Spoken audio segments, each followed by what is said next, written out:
Excuse me, Mr. DJ. Hey, check this out. We got a great show coming your way.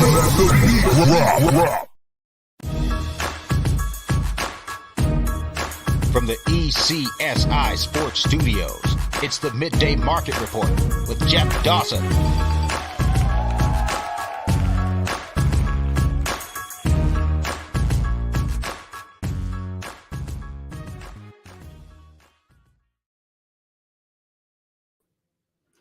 Good evening, sports fans from all around the globe. I am the host. I like to say co-host. Me and Brady here. Brady to Moss, Moss to Brady. How's that sound? Jeff Dawson, East Coast Sports Investors. That time of the week, generally at 3 o'clock. Schedule and conflict on my side. Big thanks to Brady Kannon. We're doing a 6 p.m.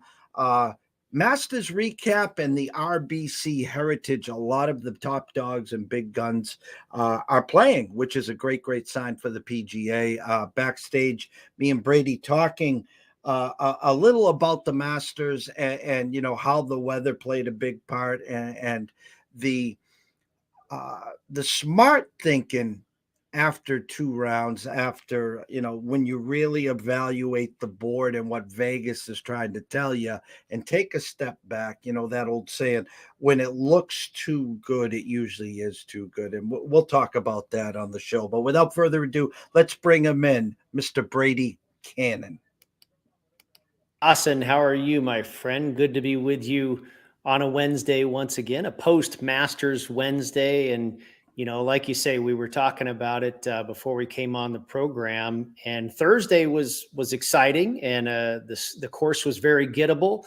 Conditions were pretty soft, and the weather was beautiful, and then it just went sideways for about 2.5 days, and then finally we had the Masters, really on Sunday, and we got 30 holes of action, which was pretty cool out of the leaders anyway.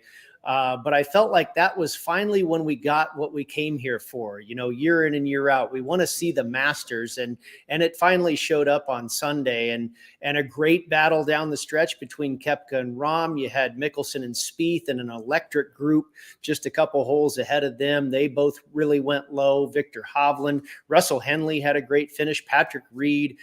So, you know, the Masters, like I say, it finally showed up as it tends to do year in and year out. And we got that drama and we got some of that excitement that we all love that tournament for. You know, ECSI, we gave out a handful of outrights and then we gave out a couple first round leaders, and don't have a lot of success when you double down. You know, you like your guys to win outright, but you throw some darts at some guys that you think might get out and get hot for that one round, get all lathered up, as I like to say. Unfortunately, one of our outrights was Victor Hovland at 49-1. And of course, I didn't have him as first round, or should I say or three, you know, tied as a first round leader. Yeah, you know, first round leader bets are extremely difficult. You know, we've talked about it before, Jeff. It's probably the worst market you can bet into of any golf market because it has the highest hold percentage. But Victor Hovland, Brooks Koepka, and Jon Rahm, who ended up all 3 of those guys being there in the end as well, were your first round leaders. As far as the plays you and I talked about, what I gave you on the show last week, we did okay. We had our first really poor week with head-to-head matchups. I went 0 for 3. I had been 21-9-2 coming in on the year in the head-to-head matchups, and then went 0 for 3. So still a good record, but not a good Masters as far as the head-to-heads. We did have 4 guys finish top 20. That was good. And then, like you were talking about at the halfway point, I did bet Jon Rahm here at Circa at plus 235 to go ahead and win it all. So I think at the end of the day, I about broke even, and I'll take that. Yes, as I said backstage, and I was talking to Riley about this, after 2 rounds, and you had Koepka, who had a 4-shot lead on the amateur and a 5-shot lead on Jon Rahm. People were crawling out of the woodwork. Jeff, 4-time major, Masters winner, and I can get him at plus 150 right now. They're giving out free money. And I was like, can you just reiterate what you said? And they're like going all crazy. I got to bet it. I was like, if it looks too good, it is too good. I was like, after that amateur, who's behind him? They said John Rahm. And I said, what was the price on John Rahm? And they said +2 and change. I says, go bet that one, please. Good for you, man. That's great advice. And obviously it worked out. And that was one of the comments I made. John Rahm's A game is better than Brooks Koepka's A game. And Koepka had really kind of been playing his A game for 3 straight days, and he had not faced any adversity, no weather, no hiccups in the schedule. He was just on cruise control. He had the lucky draw bias there, and I give him credit. He took advantage of it. I'm not saying he was lucky, just the way that his tee times played out. He admitted it himself. That's the luck of the draw. But he took advantage of it. But he had smooth sailing with, like I say, no interruptions, no adversity for basically 3 straight days. Played a little bit in the rain on Saturday afternoon, maybe 2.5 holes or so. But John Rahm had really been through the throngs of it, and he was on the poor side of the draw.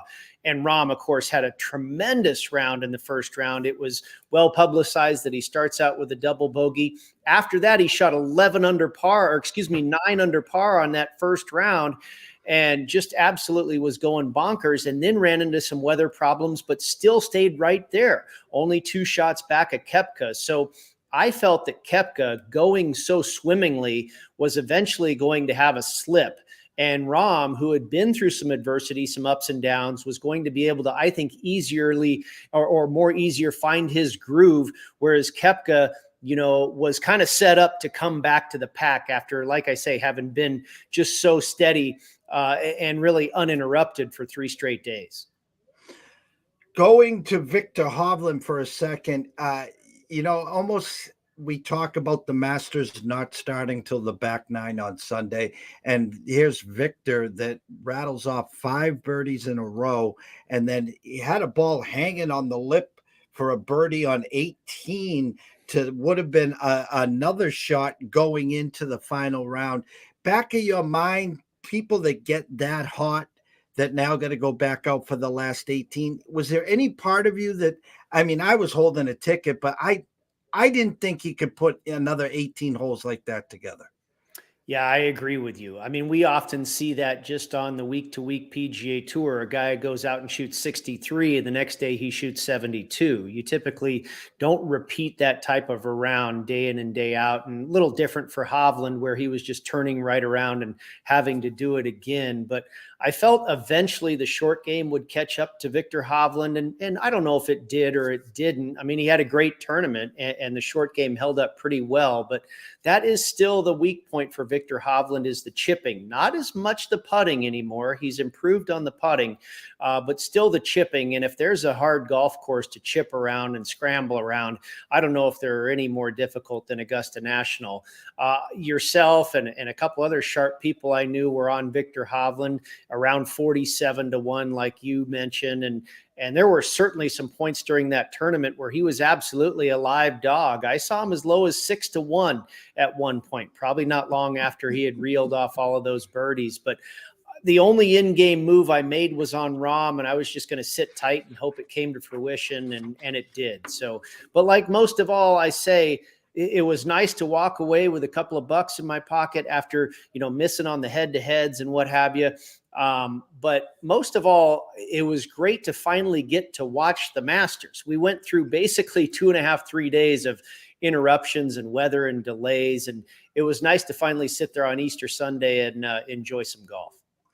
And before we get to the RBC, hats off to the live golfers. That was one of the big questions. A lot of people in our lanes were fading all the live golfers. I saw at Circa, especially Cam Smith at 25-1 and no takers. They moved him to 35-1. So then I started scratching my head. The DJ was an outlier, I thought, at 22-1, but in comes a Brooks Koepka. Lefty, Patrick Reed, Neiman actually played well there. Surprised at the showing of the live golfers. I was a little bit surprised, and if you look at what kind of numbers the books put out there, how many guys showed up on the leaderboard, it was right about spot on in what kind of numbers they were dealing. I avoided all of them and even bet against Cameron Smith in a head-to-head matchup and really got burned on that one. Jason Day made like 4 or 5 double bogeys at the end of his round and ended up losing that head-to-head to Cam Smith by just a shot after making like 4 out of 5 holes. I think he made a double bogey and almost got that head-to-head matchup into the win column. But Patrick Reed, impressive. Mickelson was really the outlier. I mean, that was unbelievable what he did. And I'll tell you what, Jeff, I'm also at the same time, while I was thrilled to see the competition and see these guys compete and have all the best golfers in the world there show up, I'm really glad that none of them won. I am a PGA Tour fan over the Live Tour. I've never been a big Brooks Koepka fan. I'm not a Patrick Reed fan. I'm not necessarily a Phil Mickelson fan. So I was happy that none of them won, but it was great that they added to the theater of it all. And I think the real winner in all of this was the Masters. We didn't have the tension between the golfers. There wasn't anything that went sideways at the Champions Dinner. We just had golf, and we had terrific golf. And it's almost like we forgot about the fact that they played on different circuits. And, you know, you didn't have the noise and the Rory McIlroy and the Greg Norman, and you didn't have all these folks, when we're outside of a golf tournament where you have the headlines and what we read week in and week out that's going on. We didn't have all that noise. And I credit the Masters for just giving us great golf. And I felt they, and of course the fans, were the real winners as far as that storyline went. Last question before the RBC. I asked this Friday. I want to bring you back to Friday afternoon. What shocked you the most, or what was the most surprising? Brooks Koepka leading at -12, an amateur second -8, or Rory missing the cut?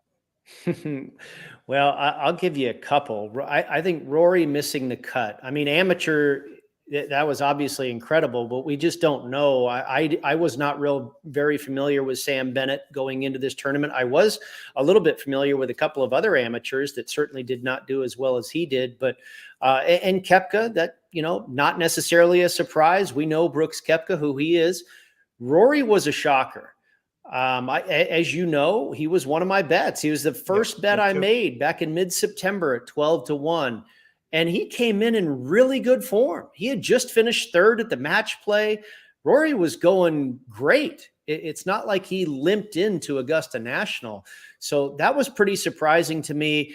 And God bless him, my favorite player, Freddie Couples, making the cut. That was pretty awesome too. At 63 years old, the oldest guy to ever do it.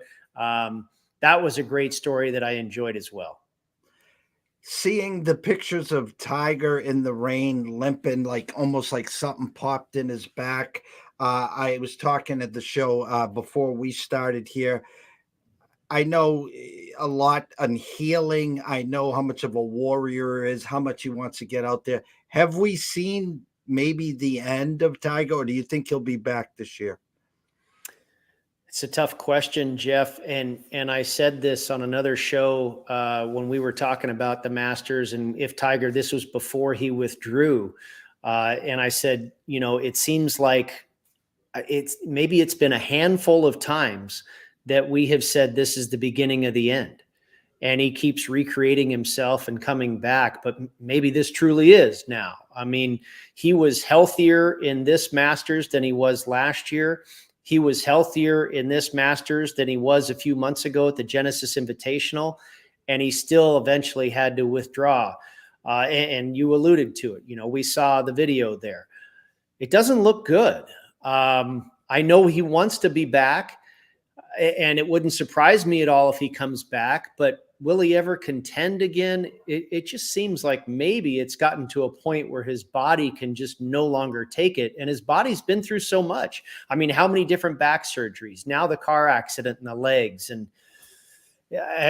maybe it's too much, my friend. You know, I wouldn't get my hopes up for anything. I certainly wouldn't make any bets out there on Tiger to win another tournament or win another major. I mean, I think the bet now is, you know, over on how many more tournaments Tiger even plays.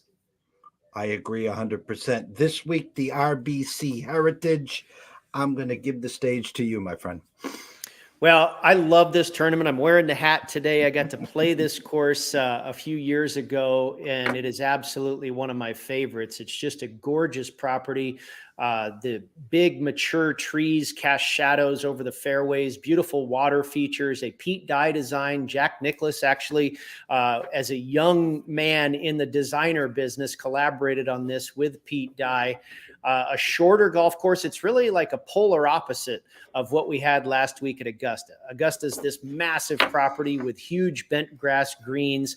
Harbor Town is this shorter course, less than 7,200 yards, with very tiny Bermuda grass greens. Not driving distance like last week, but driving accuracy is important this week. Not scoring on the par fives like last week is important. Rather, this week is scoring on the par fours. So everything is kind of turned upside down, except for strokes gained approach and strokes gained around the green. And that is almost important every single week on tour. But strokes gained around the green and scrambling is, a common ground for Augusta National and Harbor Town. And that's where I started to really look. Driving accuracy, scoring on the par fours, scrambling, greens in regulation, kind of more of a conservative approach to the game, if you will, this week, rather than last week. It was a little bit more of a bomber. You kind of wanted that big hitter, and especially with the wet conditions. And it looks like we're probably going to get some wet conditions again this week, Jeff.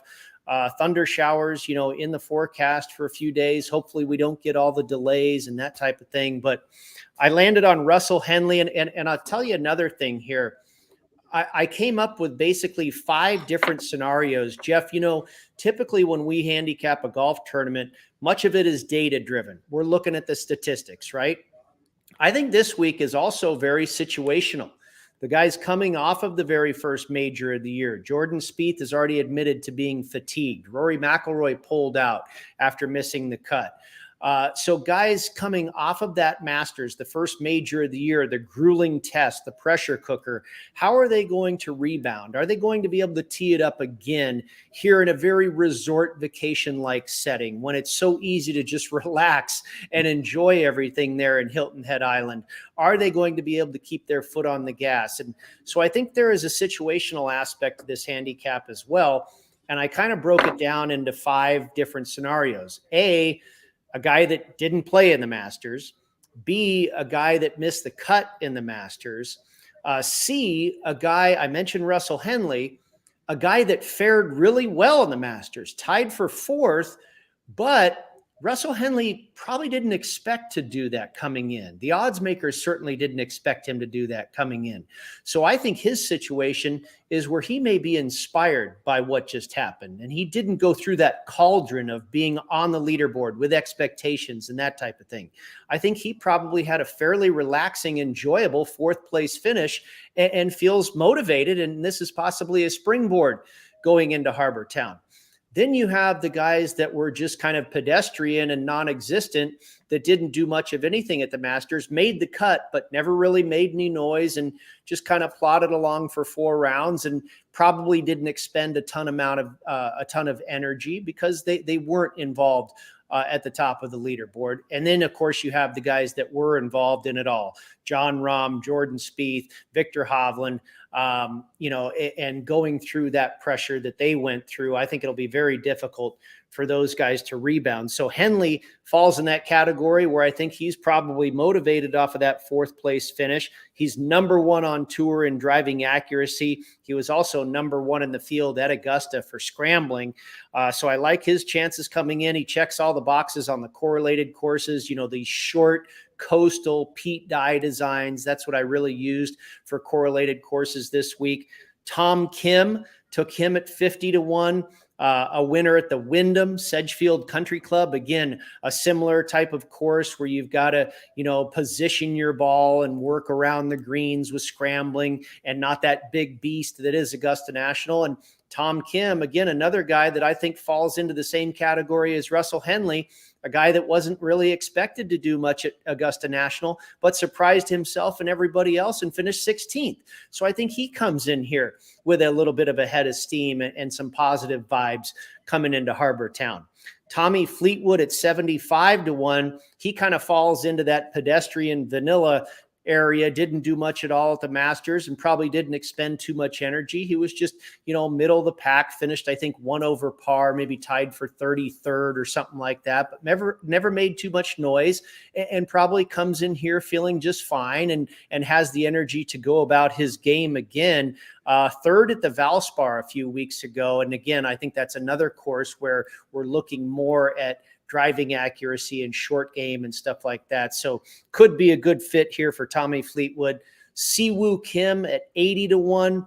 The correlated courses, the Sony Open, YLA Country Club, the Players Championship, another Pete Dye design, TPC Sawgrass, and then also the RSM Classic and the Wyndham that I mentioned earlier. Well, Siwoo Kim has won on 3 of those 4 courses before in the past. He's also finished runner-up here at Harbor Town. Driving accuracy, all the stats check the boxes for Siwoo Kim. Chris Kirk also at 80-1. And I think he also fits into that category, a guy that surprised himself and possibly uses the Masters as a springboard, a guy that's been having a fantastic year, already won at the Honda Classic and finished top 25 at Augusta. Tremendous short game, also a win at another correlated course, Colonial, and a win at the RSM Classic as well.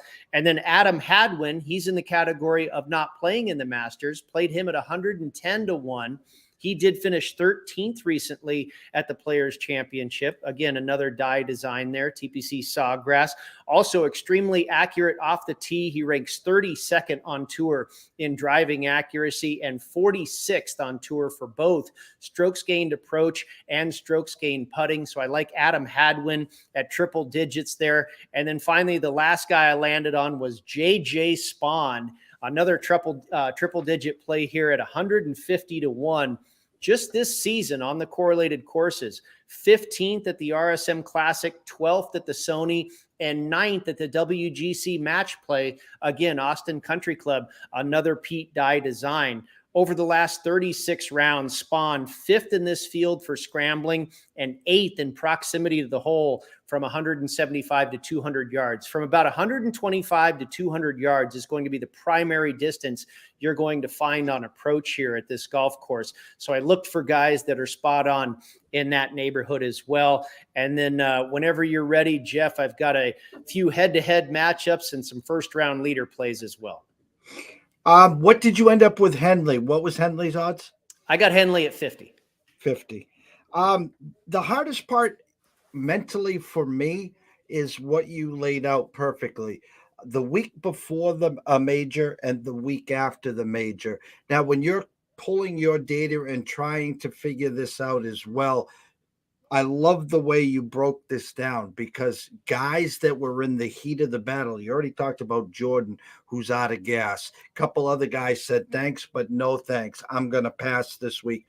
Rahm, the outlier, says, hey, I told these guys I was going to be here. The fans want me there. I'm going to be there. So hats off to you, how you broke this down. Do you give anyone watching and listening right now trying to do the same any extra weight, saying, hey, the week after the major, I tend to do what? Well, and I don't know if I'm following you there. A certain player, what they tend to do the week after a major? Do you tend to, in other words, this is just another week for the PGA. Do you take, when it comes down to, you got a lot of 50-1, 75, 80-1s. Is this the mentality to say, hey, I'm going to be able to, a week after the major, take, I'm not using the word flyers here either, but I'm able to take a step back and look at the board and see the Cantlays, the Rahms, the favorites. And I think I'm getting better value here with these guys. And this is why. Yeah, no, good question. A very good question. And let's also remember this is an elevated event, a designated event where all the top players are showing up. We've had a few of these already this season: the Century Tournament of Champions at Kapalua, the Phoenix Open, the Genesis, Bay Hill. So that's why all these stars are here. The PGA Tour, of course, changed their schedule up. The purse is $20 million. That's why these guys are here. So normally, if this was not an elevated event, you certainly wouldn't have this field. Cantlay typically shows up. Jordan Spieth, of course, is your defending champion, but that might be the extent of all the top players in the world that you might see here at Harbor Town. It typically garners a pretty darn good field, but nothing close to the way it is this week. So normally I'd be on guys like Russell Henley and Siwoo Kim and these guys anyway. The difference is they might be at 25 or 30 to 1. And because everybody else is in the field, they're at, 50 and 80 and 75. So I'm not just trying to, throw darts at a few long shots here. It probably would have been the same players that I would have landed on anyway. But again, because of the star-studded field, we're just getting better numbers. I love the way you said that. That is, again, when you take a lesser star-studded field, you're spot on. The Henleys, the Kims, the Fleetwoods of the world would not be at 50-50 and 75 to 1. Absolutely. And Tommy Fleetwood, certainly, one of all these guys really are, most of them, for the most part, top 50 players in the world. Henley, JJ Spawn, I think, is near 68th or 70th in the world rankings. Adam Hadwin, similar. Siwoo Kim's in the top 50. Chris Kirk's in the top 50. So these aren't chopped liver guys either. By the way, I just have to add, Sean Alvarez said one of these days he will be able to get to play golf with you, Brady. But this Saturday he had to settle for Sean King, so he wanted to make sure. Oh boy, Mr. Smooth. So maybe a threesome with you, Matt Yeomans, and Mr. Smooth one of these days. How's that? Sounds good. But Yeomans and I, we don't play until the triple digits roll around. Hey, nothing better than cardio, golf, and listen. Free sun tanning, and you're going to lose a few pounds, right? Yeah, probably so. Until the 19th hole with Matt, that's all. Let's go first round leaders. Okay, first round leader. And, again, I employ some of the same handicap here, the situational situation that we have here coming off of Augusta National. I landed on Wyndham Clark at 80 to 1 to be your first round leader. And this is a guy that has had great success as of late. He just took 5th at the Valspar a few weeks ago, and then also 6th at Punta Cana, Corrales, and he did not play in the Masters. So he is very well rested, is Wyndham Clark. And if you look at some of his numbers, he ranks very high. I think it's 24th in first round scoring average, 36th in birdie average. Those are some of the numbers I like to look at in trying to determine a first round leader. So Wyndham Clark landed on my board. Tom Hoge also at 80 to 1. If you look at the last 6 years of the first round leaders at Harbor Town, the most important stats where they really excelled in were strokes gained approach and strokes gained putting. Well, Tom Hoge is number 1 on tour in strokes gained approach, and he's 48th in strokes gained putting. He's also 38th in first round scoring average and 8th in birdie average. And Tom Hoge, we saw him go really low about a month ago, Jeff. If you recall, I think we had him on our first round leader card again for the Players Championship at Sawgrass. He did shoot a 62, but it was on Saturday rather than Thursday. He ended up finishing 3rd in that tournament. And I mentioned the relationship there, the die design. I think you'll see a lot of players that do well, both at Harbor Town and the Players Championship. Siwoo Kim, Webb Simpson, so I think Tom Hoge could very well be a guy that could go low on Thursday in the opening round here. By the way, he missed the cut at Augusta, so he's got a couple of extra days rest here coming in. And then finally, the last guy I landed on was Brandon Todd. He did not participate, like Wyndham Clark. He did not participate in the Masters. And 2 of the correlated courses, I mentioned the Players Championship and also the Sony Open. Todd finished 27th at the Players and 21st at the Sony Open earlier this year. So he's done well on these types of courses before, extremely accurate off the tee. He is 11th on tour in driving accuracy. And over the last 36 rounds, he ranks 5th in this field for strokes gained around the green and 7th on the par fours that are in that neighborhood of 400 to 450 yards. Those are the majority of the par fours that you're going to see here at this course. Also 26th on tour in strokes gained putting and 30th in birdie average. So I think all those guys make sense. The tough part about this one, Jeff, we talked about it a little bit earlier, is the weather. Now, Hoagie is the only guy of these three players that is going to tee off early. Brendan Todd and Wyndham Clark are going to tee off late. So Hoagie may miss some of the early rain, but will there be a stoppage of play in the afternoon, or will Clark and Todd get a softened golf course with more receptive greens? We just don't know that part, but all I really could go on was the stats and not try and play weatherman here. I'm a big Brendan Todd fan. I love to call him the Todd father. He is cashed a few tickets for us, so I will definitely be on that one. Last but not least, head-to-heads. Yeah, head-to-head matchups. I've got 3. KH Lee at -130 over Adam Scott. This is the first time Adam Scott has ever played this tournament, the RBC Heritage. Matt Kuchar, really a Harbor Town specialist. I've got him at -130 over Justin Rose. Kuchar did not play in the Masters. You know, Rose, it's kind of hard to find where he fits in on those 5 scenarios that I came up with. But I think he is kind of a guy that was a little bit in the mix at Augusta and could be a little bit tired. I mean, he had a top 20 finish. We know he's getting up there in age. He is dead set on making the Ryder Cup and fared extremely well at Augusta. He was one of our outright choices and a top 20 pick that got there in the top 20 for us. But I just don't know if Harbor Town's going to be the perfect course for him, where Matt Kuchar's proved it is perfect for him. And then finally, Joel Damon at +105 over Scott Stallings. Scott Stallings just played in his first ever Masters, made the cut. And I imagine that was just pure jubilation for him. You know, he was really, beside himself to even get invited to this tournament when he found out that he was going to be able to play. That's obviously something for a golfer going to Augusta for the first time and then to make the cut. So now to come here, I think it's going to be a tough rebound for Scott Stallings versus a guy that did not play in the Masters in Joel Damon. This week, the RBC Heritage. Next week, where does the PGA go?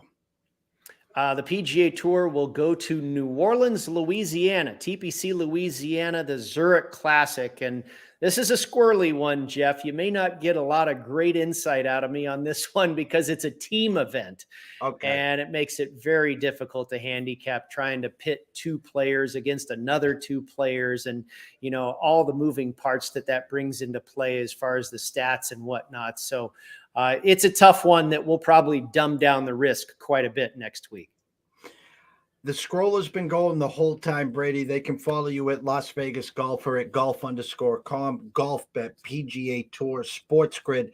Shame on me. I have to get where you and Matt's podcast is. Tell everyone where they can find you.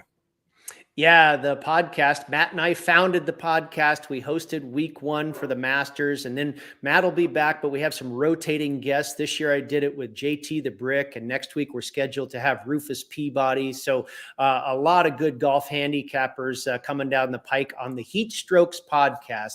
We talk about playing golf in triple-digit temperatures and also previewing that week's PGA Tour event. I'll be on Sports Grid later tonight, every Wednesday, Saturday, and Sunday. And then you can also find my golf writing at golf.com and also the PGA Tour.com, their betting division, GolfBet. The one and only Brady Kannon at Las Vegas Golfer. Go find him. Go find all his work. Go catch him on Sports Grid TV later today and on the weekend. Always a pleasure, sir. Best of luck. And we're going to cash some tickets this week. Let's do it, my friend. Thanks so much, Jeff. Always a pleasure. Everyone, in about a half hour, myself and Scott Webb will get you caught up in some MLB action. So stay tuned, and thank you so much for following us. We will see you soon.